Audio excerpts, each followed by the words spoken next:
Okay, recorder's working. We'll be back up. My name is Carlos Moore, and this is my audience.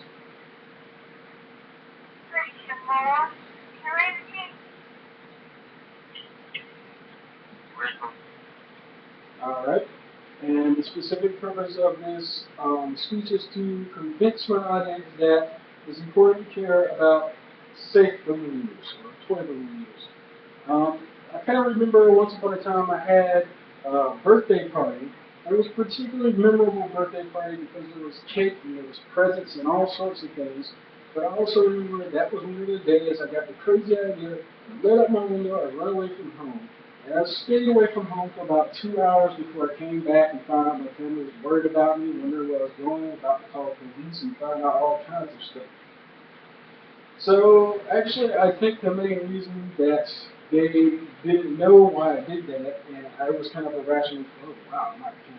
But the reason I did all that was because there was balloons everywhere, and I was horrified of them. I had a phobia. I don't think I ever had explained that at the time.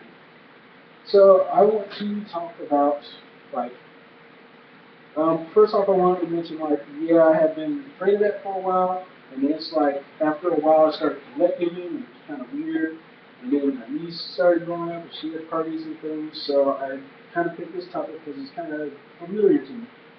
Um, Something I wanted to bring up is, like, it's important to think about balloon safety, because children kind of can choke from that, and pets too. It's important to consider potential pet and has potential pet and child hazards when dealing with balloons. For example, when they're filled, they're mostly safe, but when they're being inflated, if someone sucks them down, they can get stuck in their throat. But if it breaks and a child picks it up or a pet picks it up, they can try to eat that piece of scrap and they'll probably choke on it. And since 1973, I believe, there were over 100 different instances of children choking to death from swallowing broken pieces of balloons. And that was according to, not Maine Medical, that was according to one of the different child health specialist things. I can pull up the videography later. In addition, you also kind of want to watch out for, don't want to have it left around for pets and things like that. But you also want to consider potential allergy and phobia matters, kind of like with the story I mentioned before. For example, with different hospitals and things, sometimes they have, because of health concerns, latex balloons are not permitted in the medical center. For example, if a person has a latex allergy, it means that their body considers latex to be harmful, and then they start producing antibiotics to try to fight that off, or sometimes they'll have rash or they'll have trouble breathing. And it doesn't matter if they just touch it, or sometimes it might be if they breathe the particles, it gets the same sort of effect. Phobia is more like an irrational fear of it. It's everybody gets a little bit startled when a balloon pops around and they didn't expect it. But someone who's phobic about it might react more to it the same way that somebody, if you threw a snake at them and the snake tried to bite them, or if somebody came at them with a knife. That's kind of a bit of a difference in level.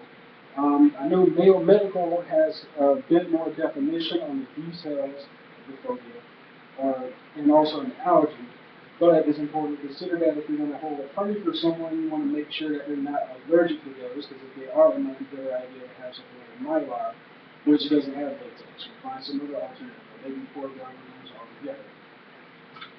And last thing I want to bring up is it's important to consider potential career paths with balloon type stuff.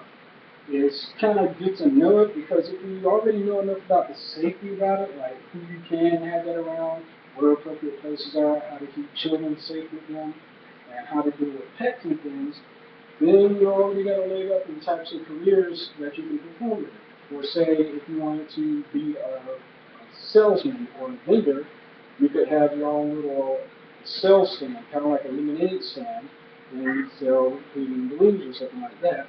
Or you could buy in bulk and then resell it to other people who perhaps decorate it with it. On that same line of thought, you could become a professional decorator and make a little bit of money as a professional balloon decorator. I know that there's the Pioneer Balloon Company, the same people who manufacture the Qualitex balloons. You can find their website online with a quick search for Qualitex. They also offer a certified balloon artist program where after you take certain courses, and you have to pay each time you take the test. After you take their test, if you score high enough, they'll register your business with their registry, and then they'll advertise you for you, which brings in more business and more people who know more about that. So that's one way you can make some money with your knowledge and experience with these types of things. And you can also make a little bit of money by doing modeling, which is more reason why it's good to know about safety when dealing with children, because they're the primary people who will be interested in buying, say, a model. Like in this visual aid on the screen, my audience can't see it right now, but you can see that on the screen. This guy recently joined a new career where his whole thing is to build these giant life-size sculpture tanks. He gets paid for that pretty well because not a lot of people do that. But that's another way you can turn a profit, but it's important to know about safety with them because children are also tend to be interested in balloon animals and sculptures like that, and then when they pop, it's important to quickly clean it away. You don't want to try to sell something to a child and they eat it and then choke on it and die, and then everybody blames it on you and fusses at you for getting a child killed. That's bad business for everybody. But uh, basically, the allergy thing, the best you can do is put up a sign to indicate that you're going to be dealing with that subject matter. So you can't really check every individual person if they're going to have a latex allergy. It's also good, like if somebody seems to be worried or nervous about it, don't pester them. Don't try to force them to buy a product. Don't try to force them into your party. That's just going to make things more awkward and bad for them. So just let them go.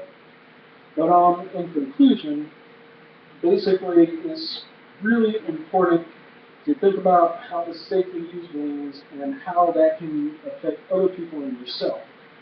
Like I said, if you know how to deal with balloon safety when dealing with children, and if you know how to deal with balloon safety in regards to allergies and COVID, you have a better chance of having a good reputation with others, which can also help feed into a lucrative career. Or it can just help make your parties more fun. Either way, it's still a good skill to have. Any questions? No, No questions? no question. All right, let me stop the recording.